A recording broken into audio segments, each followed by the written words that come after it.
All right, so if you want to create a professional impact, what do you do? Pros aren't doing anything with their hands through impact. They're just turning their shoulders through impact. And then after impact, they just let it go. So your goal is to get to your left side, be on your left side, and be like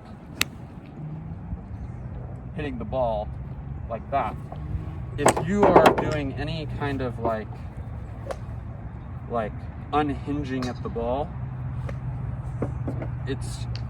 you're just not going to, you're going to create a different impact. It's going to like stab the ground like I just did, or like you're going to like hit the ground too early and do something like that, or like maybe you'll even like top it like that or something like that, and it just won't be good because you're unhinging at the ball. You're not creating enough momentum to get the low point to swing.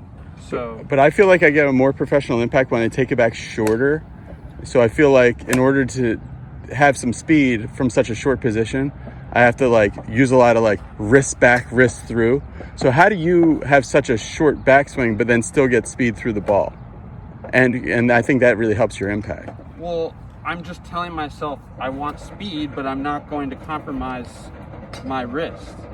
So if you tell yourself, like I was telling you earlier, like I have to get speed, like I have to get a lot of speed at the ball, like, and I can only take it to right here. Yeah. So I'm just gonna go like that, and that's going to create my impact for me.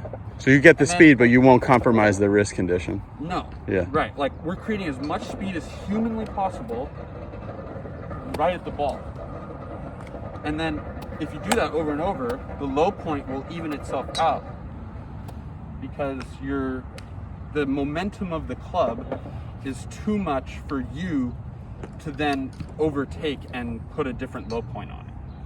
Because the momentum is making the arc at the bottom arc the same way every time. Okay. You can't, there's too much momentum in the club head. Yeah. And so if I just tell like, if I try to take it here and like slow down, the arc is gonna get all wacky. Yeah. So like, and I won't hit it right. No, it'll be a little flubby. I like hit it like back here. So speed is the number one thing that you can do to create momentum. Momentum creates the correct physics so that you are arcing it properly and the low point becomes consistent, and then you hit the ball in the center every time because the low point is good. Yeah. And then it's easier to control the face because... Where do you feel the speed like when you take this really short swing that has real good impact, and all of yours do, but where do you feel the most speed? Like, is it right off the bat? You're making speed right away, or you're being kind of patient in the transition and then the speed, or? I'm just creating as much speed as I can, and I'm just telling myself to go from here to here. It's really not complicated. I don't know where it's coming No, I gotcha. But let's see it. Like, I'm just, if I go there, I'm creating, and it makes a nice clip sound. Yeah, that's straight. Because I'm creating so much speed so low. Well, that's why so many people have such a better time making full swings, but then when they have to hit like a short, like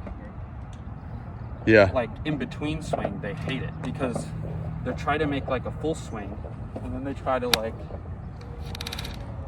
Oh, okay. They still make a full swing, but then they kind of slow down to make the ball go less far, rather than... So our goal is to keep the same speed, but then the variable that we're changing is the length. And that's going to create the distances we want. So like if I take a full swing and I just like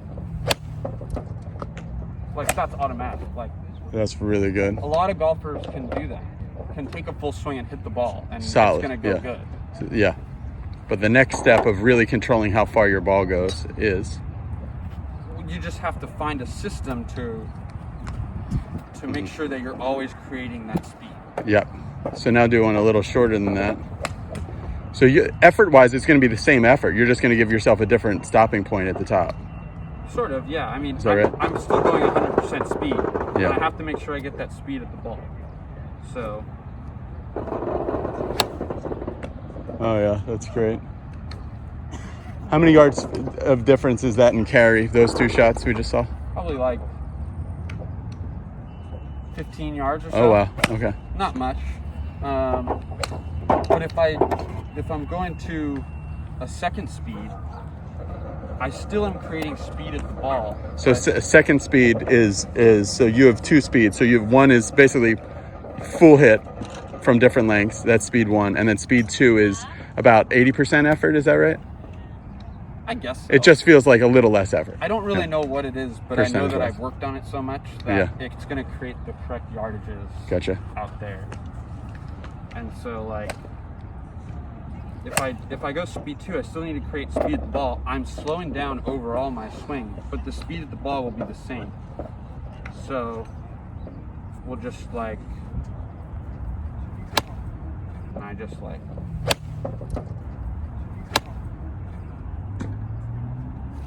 Wow.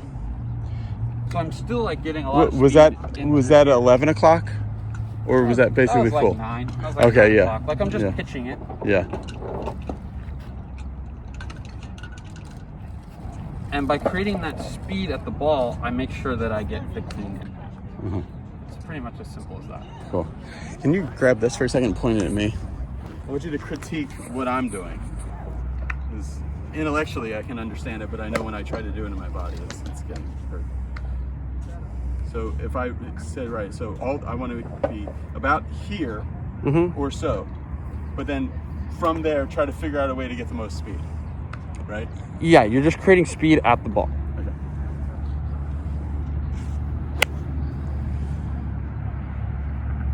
How's that look? I mean, other than the shape, it's definitely better. Okay. I mean,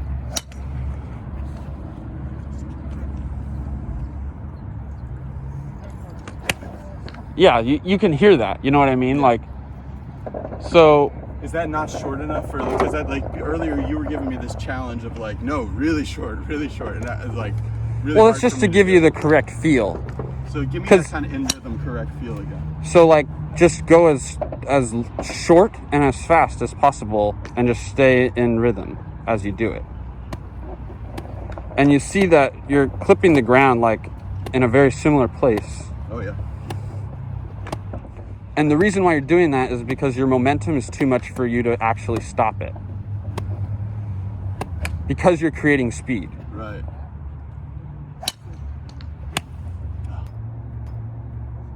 That's fine.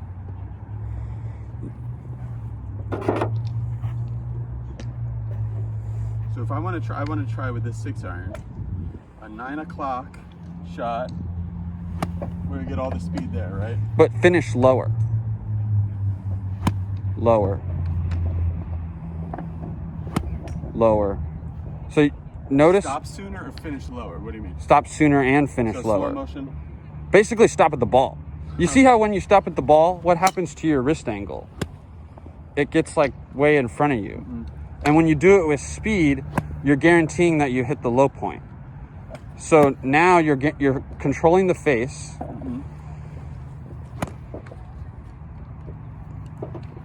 So let me see if I can do a no ball first and see how you like it. 9 o'clock.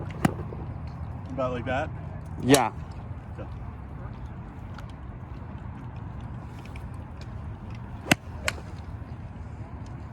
A little too down. But it's fine. We're not worried about down right now. Okay. Okay. We're just worried about hitting the ball. So try to get rid of that, like, when you finish, there's like a little bit of like a give. Where it's going to this it. way and then I'm pulling it back? Yeah. Just try to slowly work on getting rid of that. More like that? Yeah.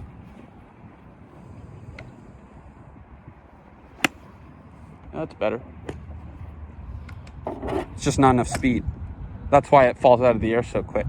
Well, I'm cheating it because I know if I give it speed, it's going to pass and then I'm going to try to fake it. No, it won't. Oh, okay. Yeah, that's good because you're turning with it. That's good. I think that's the only way I can That's fine. hold it off. It's okay.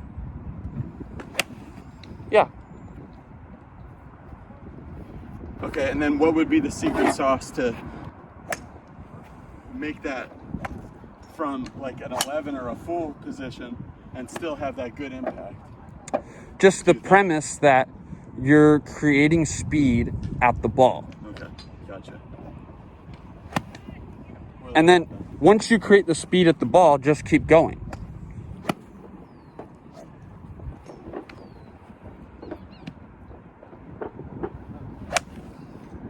Yeah, that's great. That was really good. All right, thanks, Nick. Appreciate that.